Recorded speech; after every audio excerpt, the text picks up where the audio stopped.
So, unfortunately, Sexy Red had a sex tape leak recently, and Ebro is getting backlash from his comments pertaining to the situation. DJ Academics has some comments about the situation as well. Let's go to Yeahimstacie for the video. But Sexy Red says, I'm so heartbroken. Anybody that know me knows I wouldn't do no goofy ish like that.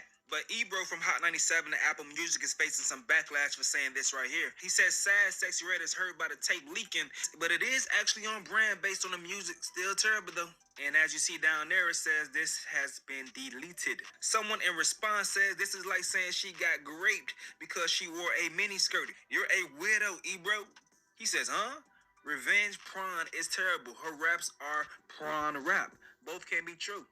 So I think this commenter may be a little bit confused about what Ebro is saying. They are insinuating that Ebro is saying like she deserved this in some way, fashion, or form, which she does not. Like revenge corn is terrible and we don't wish that on nobody, right? But when he says it's on brand, for example, when 50 Cent got shot, I'm sure 50 Cent didn't want to get shot, but with the way he was rapping and all the stuff he was talking about, it was on brand when he got shot, right? It helped add to the gangster image that he was putting out there. It gave him validity with the street dudes, which he already had validity with them in his hood, but it gave him validity with street dudes around the world, and it gave validity as far as the customers that were consuming this street type of image, right, through the music. It helped him as far as his music career goes. I'm not saying that this is going to help Sexy Red, but it's a possibility that it could. I mean, we remember Nicki Minaj and the alleged sex tape she had out. With the freakiness that she rapped about and this, that, and other, people were very interested in seeing it. It kind of boosted her. When people were wondering about Eve's sex tape, it kind of gave some allure to Eve about, just like the infamous Pam and Tommy tape. They obviously didn't want the tape to leak, but it leaked, and it still gave them more publicity than they could have ever imagined. You know what I'm saying? So it's possible that she could benefit from this. I mean, she's, as much as I don't like her music, she's obviously benefited from the ratchet type of style of rhyme that she does. Now, Sexy Red said she didn't do this on purpose, but we all got to acknowledge that we all thought for a second, did she do this on purpose? Because we know Kim Kardashian was one who purposely put out a sex tape and greatly benefited from it as far as how it skyrocketed her career, right? So I don't believe that Ebro is trying to say that she deserved this tape leaking, but he was saying it is on brand with what she talks about and how she carries herself as far as her music. It may have came off harsh, but I don't think it was meant to necessarily be that way. I just think it was meant to be like, when we heard the news, we weren't surprised. Much like with YSL and Young Thug and them, when you listen to some of their lyrics and what they talk about and some of the stuff that they have been mixed up in, shootouts and this, that, and the other, right? We weren't surprised when they were indicted. Like, it just seemed like something that probably would go along with this whole storyline. But I will say, Ebro, it wouldn't hurt to be more sensitive to it. Like, maybe just not say it, right? Because when you think about it on the flip side, we all got family members that do whatever they do. And it could be one of your family members, Ebro, that's like dibbling and dabbling in the street life. And then maybe they don't make it out, right? Maybe they pass. And then somebody else could jump in and be like, oh, well, it was on brand, and it's just like, at that moment, it's kind of like, while that statement might be true, you kind of go on the foul, my man, for saying it, Ebro. You know what I'm saying? Like, both of those things could be true as well, So, just like maybe next time, just don't say it. You know what I'm saying? Just let it ride, But anyway, let's move on to what DJ Akademiks had to say about this whole thing. And it looks like academics trying to even be on the fair side of things, saying Sexy Red got to stop effing with broke bums with nothing to lose. How every dude she with desperately trying to let the world know they smashing her. I love how down to earth she is, but it's about time she leaves these dudes with ankle monitors on in they mama house where they belong. I don't think Sexy Red uploaded that herself. Clearly it's a dude holding her phone and recording it. That dude probably just uploaded that ish to a story and called it a day. I mean, DJ Akademiks is speaking facts right here. Like, there's no way she should be kicking it with dudes with ankle monitors on and this, that, and that. But this is the type of dude that she clearly loves.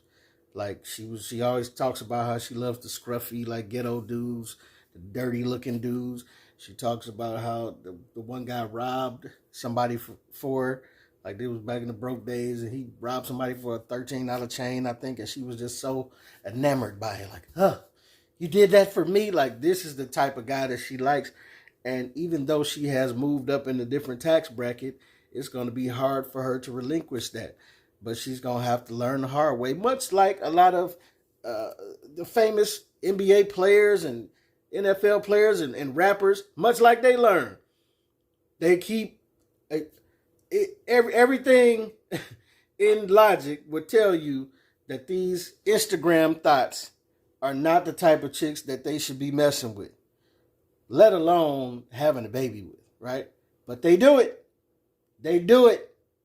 And it's like, some people like what they like, and it's hard to get away from. You know, it's just a guilty pleasure or whatever. But so, you know, you can see the thought chicks coming from a mile away. Like, of course, they're there for your money. They're there for this. They're there for that. They're there for the fame. They're there for what your name, they're there for the clout, what your name can do for them. But they beautiful. They got a fat booty. You know what I'm saying? Like, the dudes go for it. And then next thing you know, they got a baby bomb, and the chick is getting $20,000 a month in child support. You know what I'm saying? Or they marry him and he getting spousal support and all this crazy type of stuff. But listen, it's a hard lesson that Sexy Red is going to have to learn, and men is going to have to learn too, as far as messing with these Instagram rappers. Like, it's some things you got to leave alone once you start to elevate in life and you start to do better for yourself, or you start to make money for yourself or whatever. Because I'm not going to say Sexy Red is doing better for herself just because she's making money. It's a whole lot that I disagree with as far as Sexy Red, and you can watch plenty of my videos to figure that out.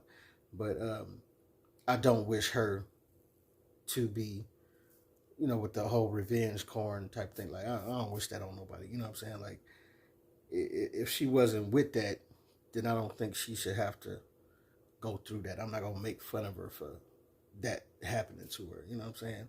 And, you know, because there's also some things that happened in her past to her that's, that people don't shine a light on. You know what I'm saying? That she's revealed that, you know, she's been assaulted and things like that. So, no, we do have empathy for our young sister.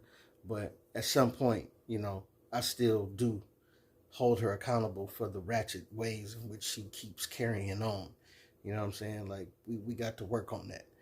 But as far as this situation with the revenge corn, this, that, and that, like, they trash for posting that and knowing she didn't want that to be posted, if that's what happened. Because we seen chicks out here hoaxing us with the Carly Russell thing and the Brick Lady incident. So, got to reserve some judgment. But DJ Akademiks is right. Like, she has to come up out the gutter.